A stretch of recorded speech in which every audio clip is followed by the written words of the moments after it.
Minister भी रह चुके हैं। तो इन्होंने ये जो इंकशाफात किए हैं, ये इंकशाफात बड़े इंपॉर्टेंट है। अब्दुल हादी, वेलकम करता हूँ, मेरे चैनल को सब्सक्राइब कीजिएगा, थैंक यू।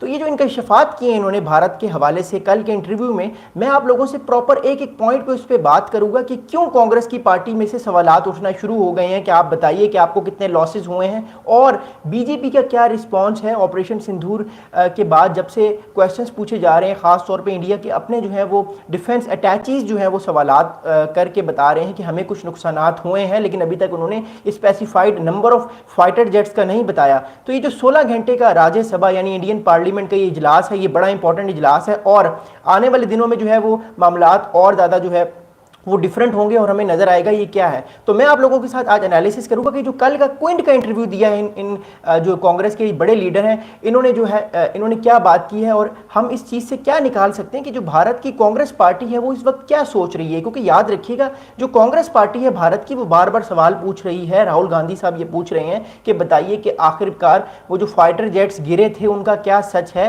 हमें उस बारे में जो है वो हमारी जो है वो गवर्नमेंट बताए। लेकिन मोदी साहब की गवर्नमेंट खामोश है। लेकिन एक बात बताऊंगा, ये जो 16 घंटे का आज इजलास हो रहा है इंडियन पार्लियामेंट में, इसमें शायद हो सकता है कि इंडिया तरफ से जो गवर्नमेंट है इंडिया की, वहां से स्टेटमेंट आ जाए कि हाँ हमारे 5 फाइटर जेट्स गिरे थे इस जंग में। लेकिन अभी तक जो हमारे पास इंफॉर्मेशन आ रही है, राजनाथ सिंह साहब ने कोई ऐसा क्लेम नहीं किया। जो है ये डिस्कशन जो है वो इंडिया की पार्लियामेंट में चलती रहेगी, हम उस पर बात करेंगे। अभी फिलहाल जो इंडिया की जो अपोजिशन है वो इस पार्लियामेंट में खिताब कर रही है। लेकिन मैं कल के इंटरव्यू पे बात करूंगा जो बड़ा ही दिल दहला देने वाला इंटरव्यू है as far as prime Modi, क्योंकि उनकी जो क्रेडिबिलिटी है वो स्टेक पे दोबारा आ गई है।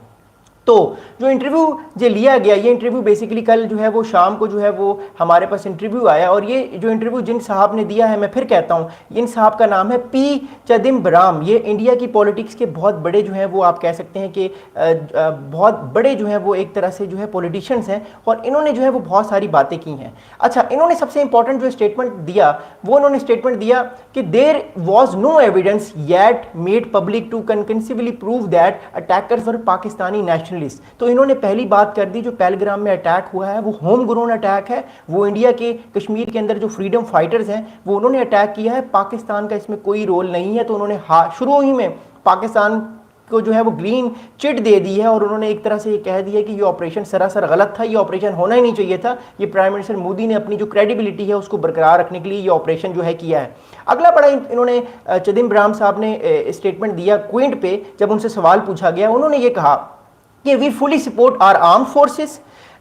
What we are questioning is political leadership that was being Operation Sindoor and the political response of the Operation Sindoor. There is no transparency at all. The nation has not been made taken into confidence. यानी ये चिदम्बरम साहब कह रहे हैं कांग्रेस की तरफ से कि भारत में कोई किसी भी तरह की ट्रांसपेरेंसी नहीं है, हमें नहीं बताया जा रहा हमारा कितने फाइटर जेट्स गिरे हैं, हमारा कितना नुकसान हुआ है, और जब हम सवालात पूछने की कोशिश कर रहे हैं तो हमें दबा दिया जा रहा है, हमें नेशनलिज्म के नाम पे जो है वो साइड लाइन यानी खुडे लाइन कर दिया जा रहा है। जिससे एक और चीज़ समझ आ रही है हम लोगों को कि इस वक्त जो ऑपरेशन सिंदूर के बाद प्रेशर आया है भारतीय मोदी जो गवर्नमेंट है उस पर, वो गवर्नमेंट पर प्रेशर आने वाले वक्त में बढ़ेगा और वो प्रेशर को शायद आने वाले वक्त में सस्टेन ना कर सके। मैंने 3 दिन पहले एक बड़ी इंपॉर्टेंट वीडियो बनाई थी और उस वीडियो पे काफ़ी लोगों ने जो है वो कमेंट्स भी किए थे और मैंने ये बताया था कि क्या प्राइम मिनिस्टर मोदी ऑपरेशन सिंदूर के डिजास्टर के बाद रिजाइन करेंगे या नहीं करेंगे। तो मैंने आपको बताया कि चांसेस ज़्यादा है कि वो रिजाइन कर सकते हैं, क्योंकि अब प्रेशर उन पर बढ़ेगा और जो उनके पॉलिटिकल राइवल्स हैं, जो अमित शाह साहब हैं, योगी साहब हैं, इवन जयशंकर हैं, ये भी कोशिश करेंगे कि आने वाले दिनों में ये प्राइम मिनिस्टर इंडिया के बन जाएं और प्रेशर सबसे ज़्यादा जो है वो प्राइम मिनिस्टर मोदी पे होगा। अगला बड़ा इंपॉर्टेंट स्टेटमेंट इन्होंने दिया चिदम्बरम साहब ने कि it's several weeks since operation Sindoor did not conclude according to prime minister Modi.